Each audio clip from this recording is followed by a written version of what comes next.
Y bien, uno de los temas que se viene tomando en agenda, y por más que haya tanto ruido político, es la presumible privatización del sistema de agua potable y alcantarillado.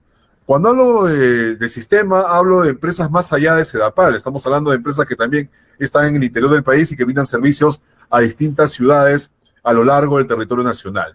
Es por eso que hemos invitado en esta ocasión al secretario general de la Federación Nacional de Trabajadores del Agua Potable del Perú, al señor Luis Izarra Delgado, para que nos pueda justamente con él analizar y reflexionar sobre este tema que se está poniendo cada vez más en la agenda mediática y política, la posible privatización de los sistemas de agua potable y alcantarillado. Señor Luis Izarra, bienvenido a Diálogo por el Agua.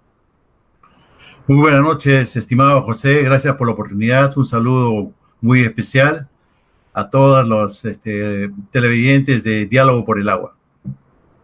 Señor Luis, hay un tema que es importante, ¿no? El gobierno ha salido en diversos momentos a expresar que en este caso, por ejemplo, Sedapal no será privatizado. Sin embargo, ustedes a través de sus comunicados como federación y los sindicatos que están adheridos justamente a su institución, constantemente vienen manifestando que hay un peligro de privatización. ¿Nos podría explicar en qué sustenta esa denuncia que ustedes hacen? Bueno, muchas gracias por la pregunta. Decirte, José, que el tema de la privatización, hay todo un andamiaje de normas que data desde los 90, desde la época en que Fujimori implementó la política neoliberal en el Perú, y que a pesar de que la privatización, la concesión o cualquier modalidad de privatizar el agua han fracasado en varias partes del mundo, aquí se insiste a través de los diversos gobiernos que han pasado después de Fujimori, ¿no? Ningún gobierno ha dejado, digamos, de emitir normas cada vez para construir posibilidades mayores de privatizar, de concesionar el tema del agua, ¿no? Precisamente debemos recordar que, por ejemplo, a Fujimori le faltó tiempo para privatizar las empresas de agua, y en el Perú no solamente existe Sedapal, como tú bien lo has dicho, sino existen 50 empresas de agua, desde Tumbes hasta Tacna y desde Iquitos hasta Cusco, ¿no? Hay 50 empresas de agua en todo el país, y estas empresas corren pues el riesgo de ser privatizadas, o vamos a decir, de ser concesionadas, de ser tercerizadas, ¿no? El mismo hecho de que en Sedapal, por ejemplo, cerca del 70% de sus actividades estén tercerizadas, estén en manos de un operador privado, es preocupante, ¿no? Entonces, no se puede decir de que no hay tal privatización. Existe un decreto supremo, el 214 del Ministerio de Economía y Finanzas, que data del año 2019, que es la lucha de los pueblos y concretamente del pueblo de Cusco, que paralizó, por ejemplo, la venta de las acciones de las empresas públicas, ¿no? Como es el caso del Banco de la Nación, como es el caso de Sedapal, Petroperú, porque a través de este 214 se pone en venta las acciones de las empresas públicas y como mínimo se habla del 30%, ¿no? Hay un informe importante que usted hace y pues, los interesados pueden buscarlo con el nombre Luis Izarra Delgado a través del Google, a través de los buscadores de Internet, donde usted analiza el tema de la privatización en Tumbes, porque hay que recordar a los internautas de Diálogo por el Agua que ya ha habido una experiencia de privatización en el Perú que justamente ocurrió con la empresa de Tumbes. ¿Nos podría comentar un poco esa experiencia, por favor? Sí, claro. Efectivamente, el caso de la empresa de agua potable en Fapa Tumbes, inicialmente, cuando era empresa municipal, y luego cuando se concesiona, toma el nombre de Atusa. Fue una especie de ensayo para privatizar las empresas de agua. En el año 2005, cuando era ministro de Vivienda, entonces el señor Carlos Bruce, ¿no es cierto?, se da en concesión esta empresa de agua. Se ofreció que 7 puntos en el contrato de concesión, que iba a mejorar la cobertura del servicio, que se iba a ampliar la cobertura del servicio, que se iba a haber más conexiones domiciliarias. De esos 7 puntos solamente cumplieron 1. Este punto que cumplieron fue el incremento de las tarifas, que se incrementaron en cerca de un 500%. La lucha de los usuarios, la lucha de la población de Tumbes y la Federación Nacional hizo de que el operador privado se retirase, y además porque se dio cuenta de que para poder sacar utilidades tenía que subir 3 o 4 veces más de lo que en ese momento ya se había incrementado la tarifa. Entonces, y esto era insostenible para la población, y entonces la población comienza a movilizarse. Entonces, aquí vemos claramente de que esta modalidad de privatización, de concesión, ya es un fracaso aquí en el Perú. Y antes, también en La Libertad, en la provincia de Chanchamayo, o sea, hay de Pacasmayo, hay un intento de privatizar, se da en concesión esta parte de la empresa de agua, porque era un todo, se llamaba Sedalip, pero el alcalde ese entonces lo que hace es separar a la provincia de Pacasmayo y la entrega en concesión. El operador privado se comprometió en invertir $500,000, nunca invirtieron un real. Lo mismo ocurre en Tumbes, ¿no? El operador privado dice que va a invertir, pero no invierte ni un real. Lo que están esperando hacer caja con la tarifa que cobran para poder hacer alguna mejora, ¿no? Entonces vemos claramente de que aquí el tema de cubrir brechas no es un tema del operador privado, del privatizar o concesionar, sino que el mismo Estado tiene que intervenir en base al artículo 7A de la Constitución, que el agua es un derecho humano, ¿no? En el caso de Tumbes, se puede decir que hubo una renacionalización de la empresa de agua. Claro, ahí hubo una deberíamos decir remunicipalización, pero aún no está en manos de los municipales. En estos momentos está siendo operado por el Ministerio de Vivienda a través de OTAS, ¿cierto? Fue el mismo Carlos Bruce, aquel que privatizó, aquel que entregó en concesión la empresa de agua de Tumbes en el año 2005, el que tuvo que recibir en el año 2017, siendo ministro de Vivienda, tuvo que recibir la empresa cuando el operador privado se fue, y sin pena ni gloria. Y ahí tendríamos que decir que la SUNAS, el Ministerio de Vivienda ni el Ministerio de Economía aplicaron sanción alguna a este operador porque dejaron una deuda tremenda, ¿no? Habían dejado de pagar a los trabajadores una serie de deudas sociales, igualmente de un préstamo que se había hecho la KfW, no pagaron las deudas y tuvo que asumir el Estado peruano. Entonces, el beneficio que sacaron es que tuvieron que pagar o cubrir las deudas del operador privado, ¿no? Entonces, aquí realmente esto nos tiene que mostrar, nos tiene que indicar de que no ese es el camino. La sed que tienen los pueblos no es la solución a través de la privatización o de la concesión. Tenemos que buscar otras formas, y cuando hablamos de esto, creemos que hay que eliminar el tema de la corrupción que está enquistado en el Ministerio de Vivienda, donde los funcionarios van rotando gobierno tras gobierno sobre texto de que son técnicos, ¿no? Entonces, tienen que cambiar esta situación. Y además, también, en un estudio que hemos hecho, no sé si has tenido conocimiento, nosotros hicimos un estudio del año 2022, donde claramente demostramos que el Ministerio de Vivienda, los gobiernos regionales y los gobiernos locales habían dejado de invertir del presupuesto que les asignaron cerca de 35,000 millones hasta ese momento, del año 2012 al año 2022. Entonces, hay una mala gestión, no hay unos buenos operadores públicos, y esto tiene que cambiar. No es como algunos piratas de la privatización que dicen que las empresas no funcionan. Si las empresas existen es porque a pulso de los trabajadores y algunos técnicos que sí apuestan por lo público, ¿no? Bueno, tenemos un decreto legislativo, el 1620, que es el nuevo marco y que modifica un decreto legislativo anterior. ¿Cuáles son los peligros de este decreto que ustedes siempre refieren en sus diversos comunicados? Mira, este decreto legislativo se promulga el 23 de diciembre, ya en las vísperas de la Navidad, como siempre nos tienen acostumbrados los del Ejecutivo, ¿no?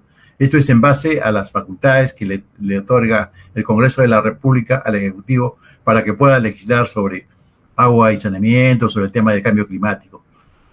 Y si bien es cierto, debemos decir que a nosotros, por ejemplo, como federación, en alguna oportunidad se nos invitó a un taller o a dialogar, y nosotros alcanzamos propuestas, ¿no?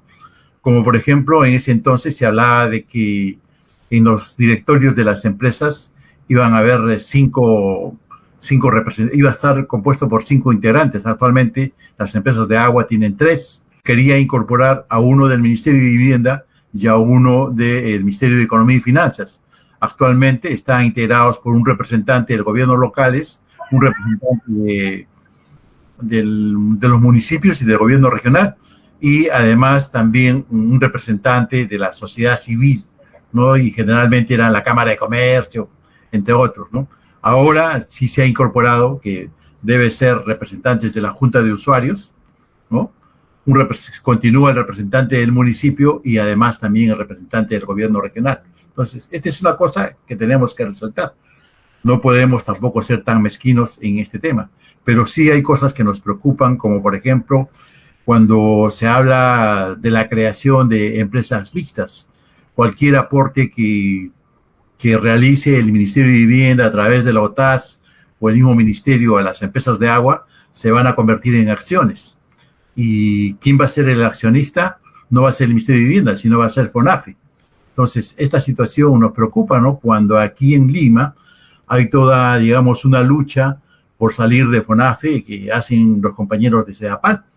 Y además también los usuarios y diversas autoridades lo han planteado, porque pareciera que FONAFE, no pareciera, sino es un hecho de que FONAFE es prácticamente una especie de llave que no permite hacer las inversiones respectivas en el caso de las empresas de agua, ¿no? Entonces, esto nos preocupa, ¿no? Que cuando hablamos de la política de descentralización, nuevamente se quiera retornar al tema del centralismo.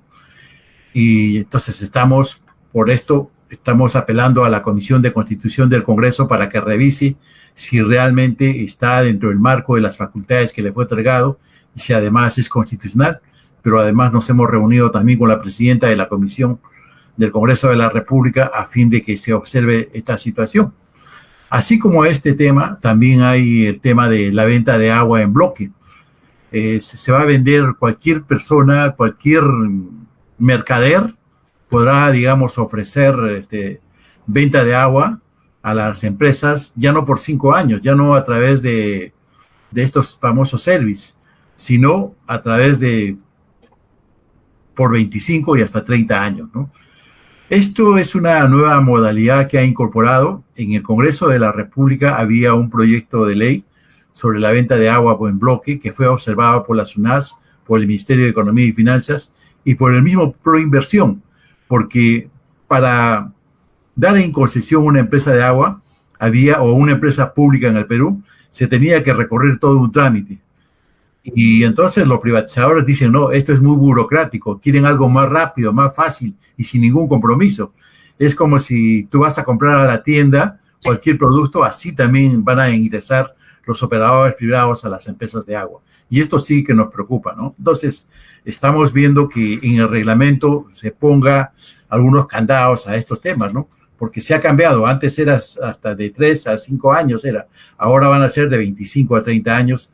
Y no va a ser tipo concesión, sino de tipo orden de servicio. O sea, ya no va a haber, digamos, ese proceso que realizaba Proinversión. No es que Proinversión esté en contra de este proceso, sino que le está quitando la chamba, ¿no? A ellos, por eso es que pitean, ¿no? Bueno, otro tema también es, ya hablando en el tema de SEDAPAL, es la Comisión Multisectorial, un informe que vacó a finales también del 2023. Ustedes también han dado su opinión a través de sus comunicados, así que escuchamos sus comentarios. Sí, efectivamente, ¿no? Y esto es prácticamente la pregunta que nos haces, nos permite desmentirla, decirle a la señora ministra que está mintiendo, igualmente al viceministro que viene recorriendo últimamente algunas zonas del país y aquí en Lima también.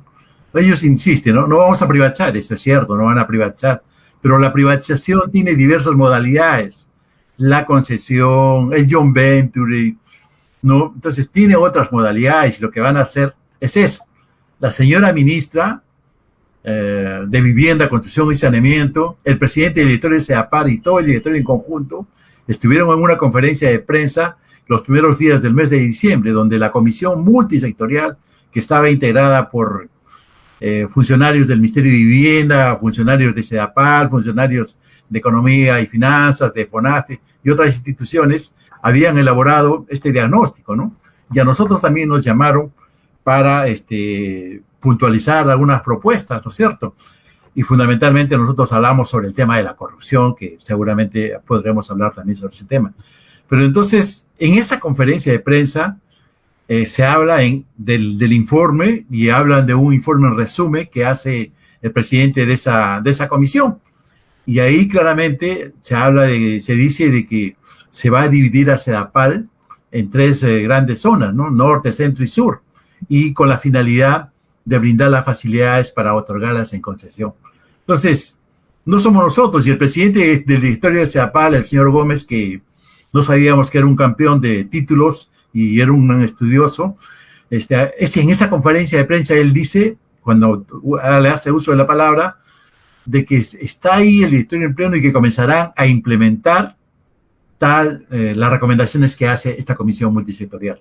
Entonces, nosotros no somos los que mentimos, no tenemos ningún interés electoral ni hacerla quedar mal a la señora ministra, ¿no?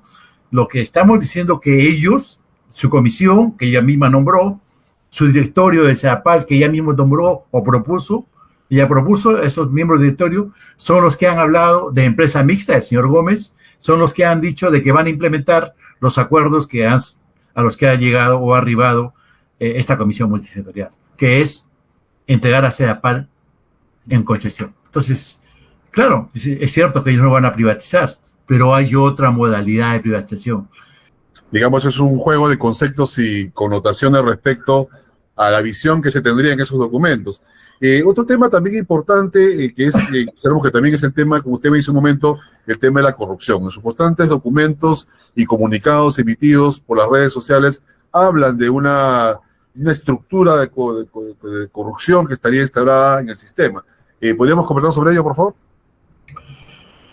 Sí, José, mire, nosotros desde hace ya un buen tiempo hemos venido presentando debidamente denuncias a la Contraloría General de la República. En el año que pasó, el año pasado, 2023, presentamos 35 denuncias con respecto al tema de la corrupción en Sedapal. Hemos presentado también otro tanto con respecto a la corrupción que existe en la EPS Grao, en la empresa de agua potable de Huánuco, en la empresa de agua potable de Loreto, en la empresa de agua potable de Pucallpa, en Epsel, ¿no? El último caso de Epsel, por ejemplo, que estaban publicitando un almanaque con las lagunas de Boró, ahí hay 2 lagunas, y realmente decían de que cómo funciona, ¿no? Y sacaban una foto donde estaban operativas las 2 lagunas, cuando esto no es cierto, ¿no? Nosotros le dijimos al mismo director ejecutivo de OTAS, a la ministra a través de los comunicados, de que en estos momentos y desde hace mucho tiempo solamente estaba operativa una laguna y han mandado a retirar los almanaques, ¿no? A raíz de esta denuncia que nosotros hemos hecho.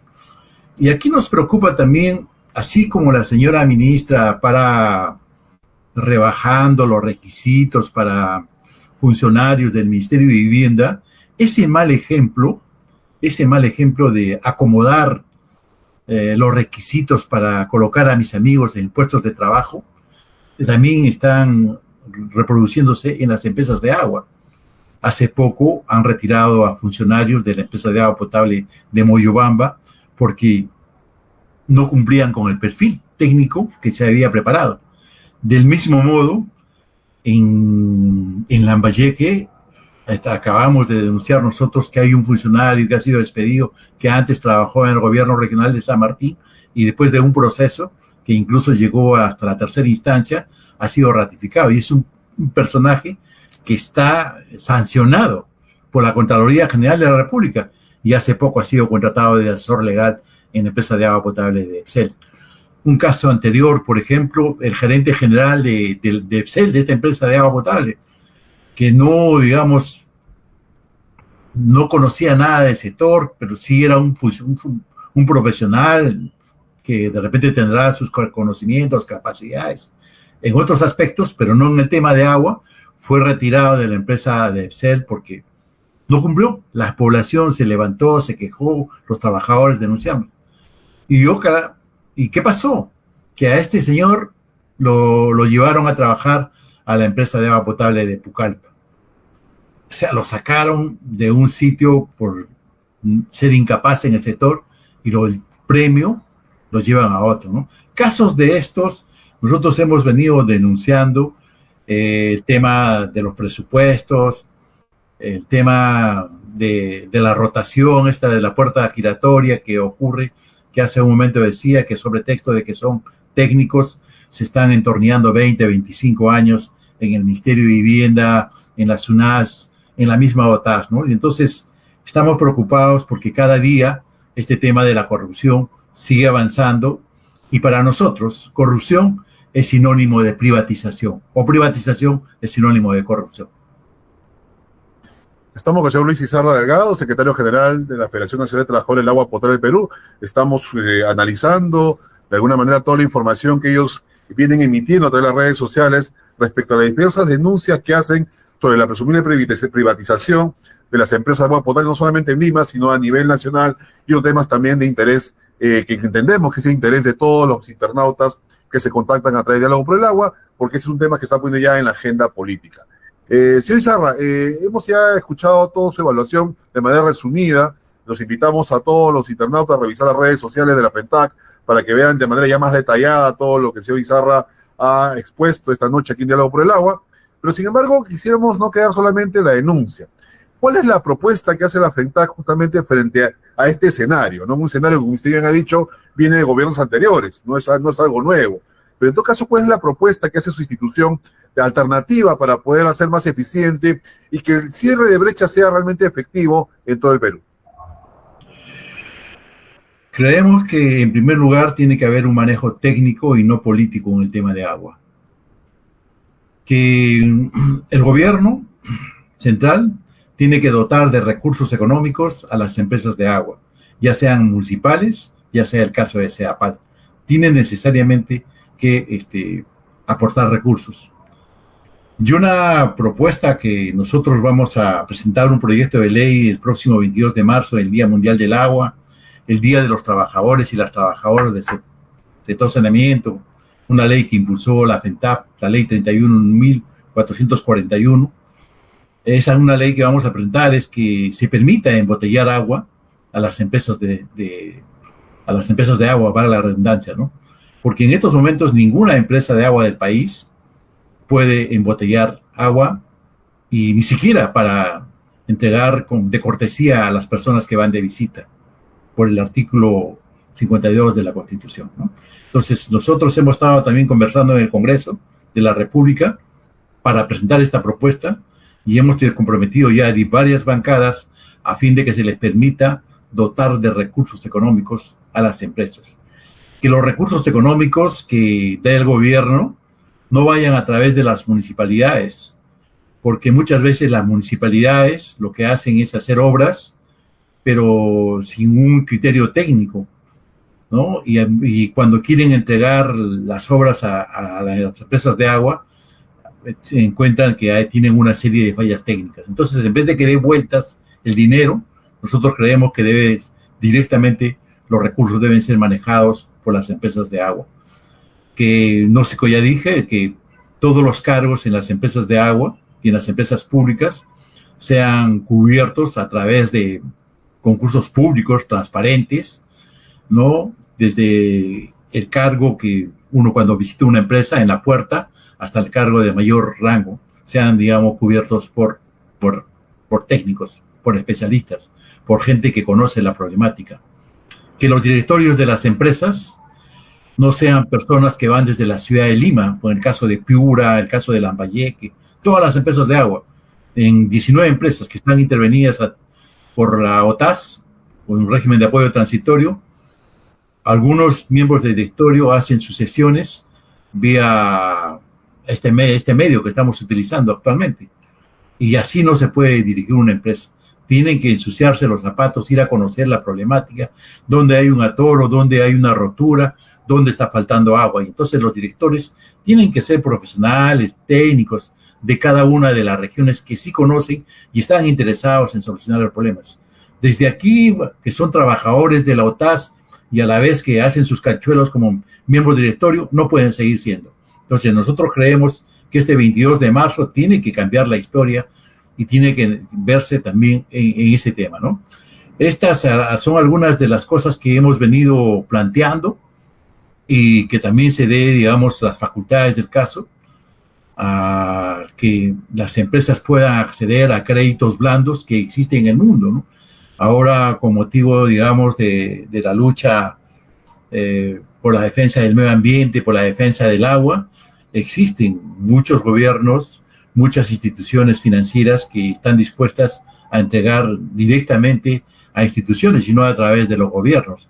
Y entonces tiene que darse las facilidades del caso para que las empresas fundamentalmente de provincias puedan, digamos, ser receptoras o beneficiarias de estas posibilidades de préstamos o donaciones sin ningún tipo de interés, ¿no? A fondo muerto, creo que se llama. Entonces, estas cosas, y finalmente, José, hablando ya del 22 de marzo, nosotros como Federación Nacional hemos preparado varias actividades que estamos desarrollando en esta campaña de Agua y Mujer, Fuente de Vida, ¿no es cierto? El agua es fuente de vida, al igual que la mujer. Son campañas que desarrollamos desde el año 2001. Vamos a realizar algunos eventos internos, pero el 21 de marzo, en el Congreso de la República, con varios congresistas, estamos organizando un foro internacional donde estamos invitando a expositores de Bolivia y Chile. Eso será a partir de las 11 de la mañana. Vamos a hacer una conferencia de prensa. Luego a las 2 de la tarde empieza el foro. A las 6:30 de la tarde vamos a estar en la Universidad del Callao, haciendo también otro foro público. El día 22 de marzo tenemos una asamblea nacional, los dirigentes, y además vamos a hablar de la resistencia del agua en Bolivia. Igualmente estaremos hablando con respecto a qué significa las tarifas en empresas privatizadas, como es el caso de Chile. Y finalmente, el día 23 estaremos realizando un evento para dirigentes barriales, dirigentes sociales y dirigentes políticos de 10 a 1 de la tarde el día sábado, porque el día sábado en horas de la noche ya viajan nuestros invitados, ¿no? Entonces, este es el programa que tenemos en el marco del Día Mundial del Agua, en el marco del aniversario, el Día de los Trabajadores y las Trabajadoras del sector del agua potable del Perú, y en el marco del 43 aniversario de la FENTAC. No, y estaremos ahí presentes si ustedes nos invitan justamente para poder hacer públicas estas importantes actividades en beneficio no solamente de los trabajadores afiliados a la FENTAC, sino toda la población peruana, no solamente los usuarios de Sedapal, sino distintas empresas a nivel nacional. Consideramos muy relevante la conversación de esta noche, al igual que todas las que hemos estado viniendo haciendo en estos últimos días, con la finalidad de informar y que la población tenga en sus manos los diversos puntos de vista sobre un tema vital, que es justamente el tema del agua potable y alcantarillado en nuestro país. Queremos agradecer al señor Luis Izarra Delgados, invitarlo nuevamente a conversar con nosotros para ver otros temas también de propuestas en beneficio de las familias peruanas que pugnan cada día por acceder a los servicios de agua potable y alcantarillado, que es el caso de Lima, cerca de 1 millón de habitantes. En ese aspecto, agradecerles sus reflexiones, invitar a todos los internautas de Luego por el Agua a revisar las redes sociales de la FENTAC. Mucho de lo que ha expuesto el señor Izarra está justamente en sus redes sociales, exponiendo su posición, su punto de vista, sus propuestas, y creemos muy importante que la población tenga conocimiento de ello. Señor Izarra, muy buenas noches. Agradecerles por su participación en Diálogo por el Agua. Muchas gracias por la oportunidad y desde ya te tomo la palabra para que puedas entrevistar pues a nuestros invitados que estarán llegando antes del evento. Muchas gracias, José. Muy buenas noches. Gracias, señor Izarra. Agradecemos al señor Luis Izarra, secretario general de la Federación Nacional de Trabajadores de Agua Potable del Perú, por sus análisis, su reflexión sobre el tema de la presumible privatización de los servicios de agua potable y alcantarillado